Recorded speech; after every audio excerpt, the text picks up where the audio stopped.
Ahmedabad municipal કોર્પોરેશનમાં સંકલનના અભાવે લોલમ-લોલ ચાલી રહી હોય તેનો વધુ એક પુરાવો સામે આવ્યો। સીજી રોડ પાસે આવેલા મીઠાખડી રોડને નવી ડિઝાઇન સાથે બનાવવાનું કામ શરૂ કરાયું, જો કે યોગ્ય સંકલન ન હોવાના કારણે નવી ડિઝાઇનથી રોડ અડધો કપાઈ ગયો। રસ્તા એકદમ નાના થઈ જતા ટ્રાફિક જામની સમસ્યા લોકો માટે માથાનો દુખાવો બની ગઈ છે।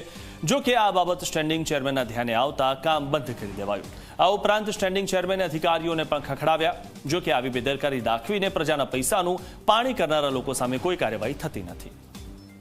એ પણ શાસન પ્રશાસનો હોય કે એને એટલો તો પણ ખ્યાલ આવવો જોઈએ કે આટલા નાના મીટરના રોડ ઉપર આટલી ફૂટપાથ, આટલી મોટી ફૂટપાથ અને પાછી બાજુમાં ગેપ અને પછી પાર્કિંગ એરિયા, તો પછી વ્હીકલ ક્યાં ચાલશે? અત્યારે પાર્કિંગની અને વ્હીકલની ટ્રાફિકની એટલી મોટી સમસ્યા છે કે રોડ પહોળા કરવા જોઈએ, એના જગ્યાએ રોડ સાંકડા થતા જાય છે। આવી જ ડિઝાઇન શ્યામલથી પ્રહલાદનગરની હતી, એ પણ આ કેન્સલ થઈ હતી। આવી જ ડિઝાઇન બનાવવામાં આવી હતી। તો સીજી રોડની પણ ડિઝાઇન અત્યારે પાર્કિંગ જો તમે આડી ગાડીઓનું પાર્કિંગ છે, બરાબર, ફૂટપાથ કેટલી મોટી બનાવી દીધી છે।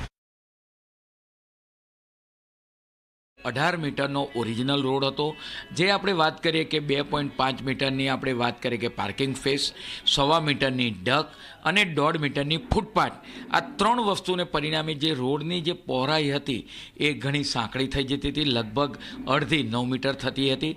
પરિણામે જે 200થી 100 મીટરનો સરદાર પટેલ સેવા સમાજ આગળ પેચ કર્યો હતો, આ પેચ આપણે વાત કરીએ કે ત્યાં ટ્રાફિકની ભયંકર સમસ્યા સર્જાતી હતી। પરિણામે હાલમાં એ કામ બંધ કરવામાં આવ્યું છે।